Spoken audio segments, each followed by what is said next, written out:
Hello, thank you for joining me on the assembly video for the Rocket Box. Once you've printed off your top and bottom pieces, the first thing I would suggest doing is setting all of your M3 screws. These are M3 10mm that I've used.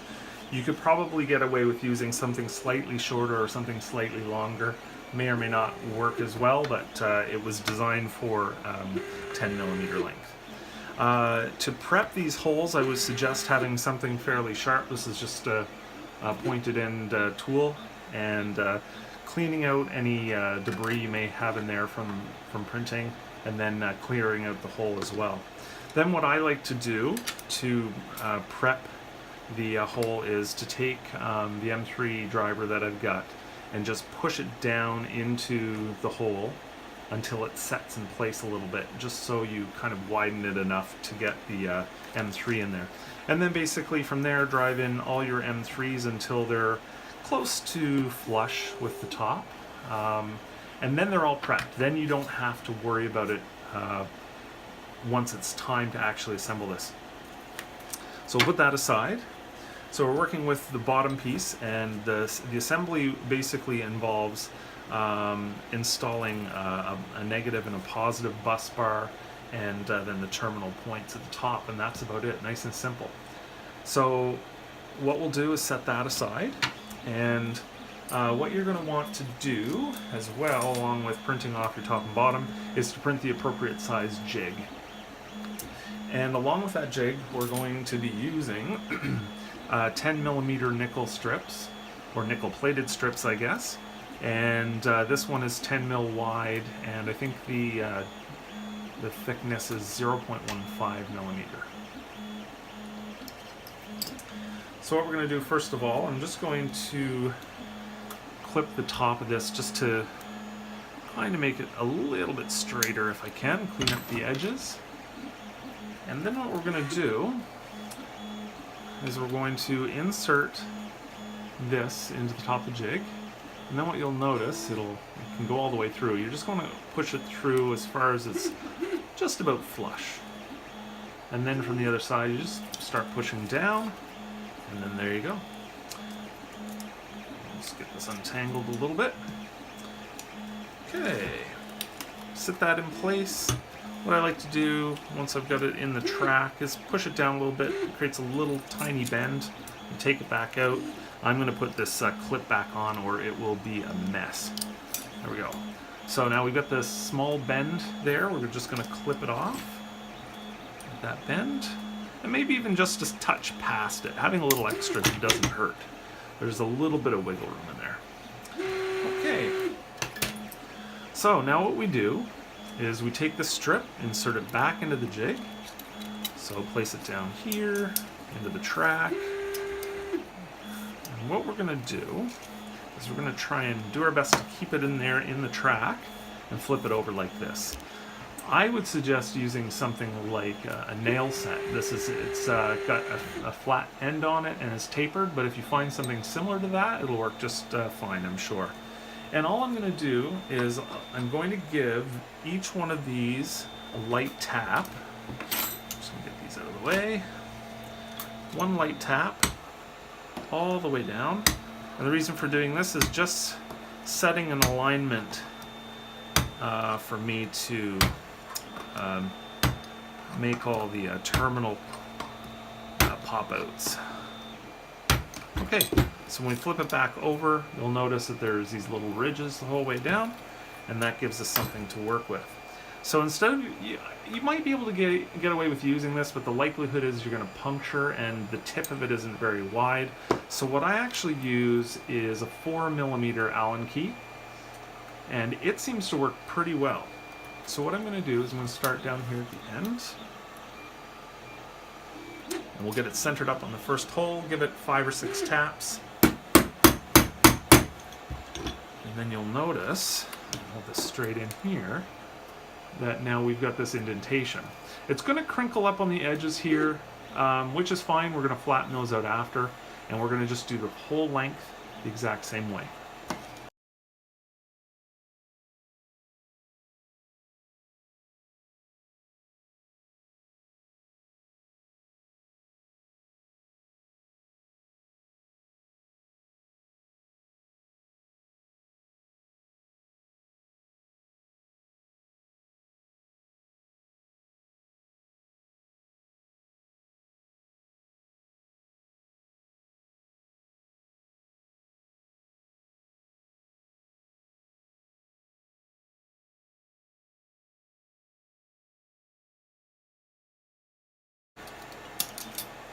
Okay, so when we're done, we've got a strip like this, and it's got these bump outs for the batteries to sit against.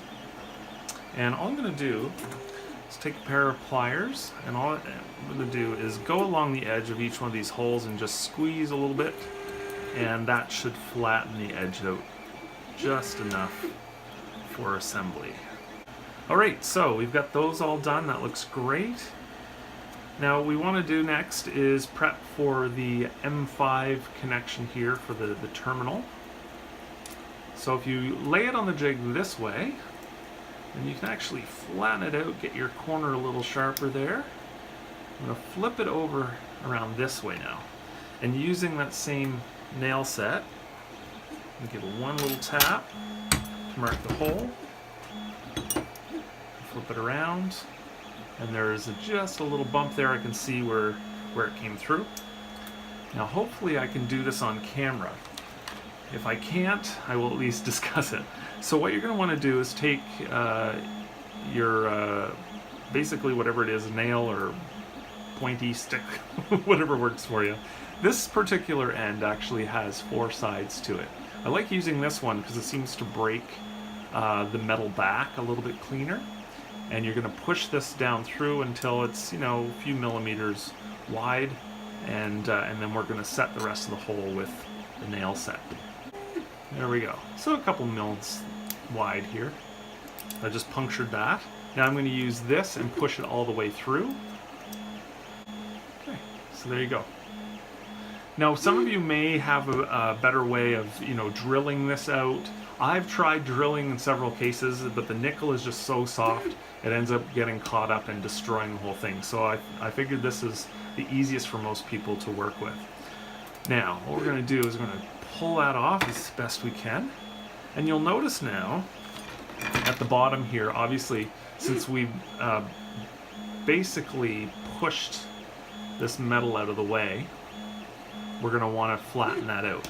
So what I'm going to do is take these pliers and I'm going to bend each one of these pieces of metal outward just a touch.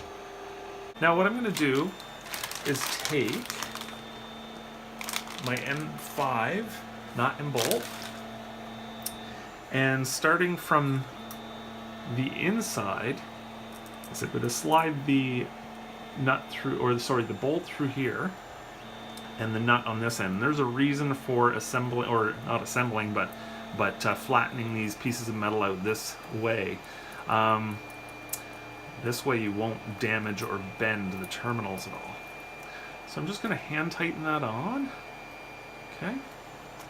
And take the pliers and put the pliers on the back, hold it like this, and then I'm going to take my screwdriver and I'm going to take the screwdriver. You'll see how this is going to twist around. If you did this the opposite direction, it's going to end up interfering with the pliers, and the pliers will likely bend everything. So this way works really nice. So once this is pretty much flush, you know, you've got it squished down pretty good, we're just going to remove the nut.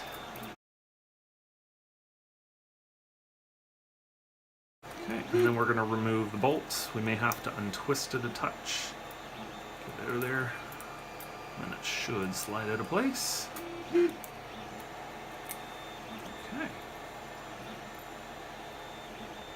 So there we have it. We've got all of our tabs there for the battery connection, and we've got our hole set for the terminal. So now to install this, essentially what we're going to do is we're going to take it and install it in the track. Now there's like I think it's about 1 mil wide track all the way down here. So what you want to do is start here, slide it in place, and then just go the whole length here, lining it up until it sits in just like so. Okay? Once that's in place, you're going to take the nut, drop it in a little tray here in behind, and then your bolt will go in through the front, threading into the nut. So there's nuts and bolt and the terminal plate. Okay, So now we've got both bars assembled and ready to go. This second one is manufactured the exact same as the first one. The terminals are in place. Now we basically are just going to insert the batteries. You'll notice at each end of the case there's a plus negative. This one's really hard to see because of the filament I used. So we want positive in this case to go facing us. So drop each one in place. Now you may notice at first it feels like the terminals aren't snug or pushing. This shouldn't be an issue. Once you put this case on, it's designed to pull in the metal and align them. So as long as the pins that you've made here are knocked out far enough, you shouldn't see any issue at all. Okay, so all 10 of those are in place. They're all facing towards me. So positive forward, negative back. And what I'm going to do is put the top on. Now this can be the tricky part, a little bit tricky anyway. This one seems like it's going to go together okay. I tend to like to align one side and get it together. So up here, it's not really going together well. So what I'm going to use is a flat surface, like a Phillips head would work great. And what I'm going to do is just push along the metal there a little bit. If you take your time, eventually these things will line up and pop right together.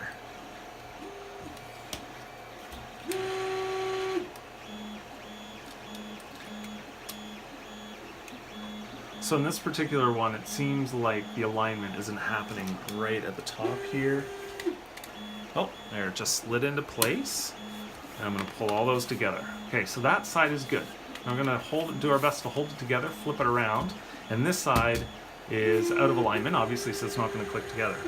So what we want to do is basically just run this by pushing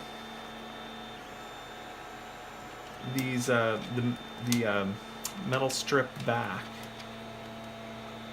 until it pops and lines up with the track on the inside.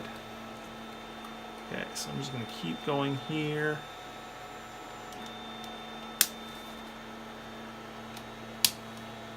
There we go. It's starting to come together at this end. We'll just keep working our way forward.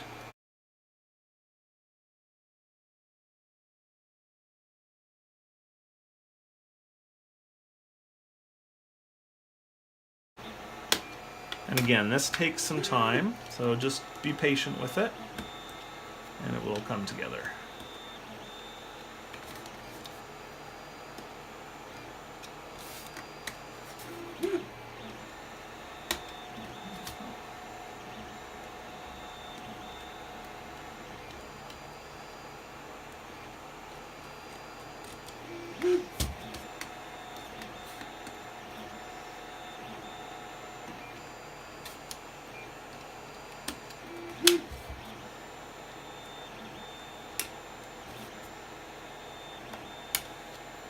All right. Great. I think for the most part that's good and in place. So what we're going to do is now take our driver, secure all of these in place. Just hand tighten only because there's nothing that's going to stop you from stripping these out. So just get them into a good spot where they're holding everything together. And that is it for assembly. Next, I will have a video for you for creating the bus bars to attach to the terminals. And I will hopefully have that for you very soon. Thanks very much for watching and have a great day.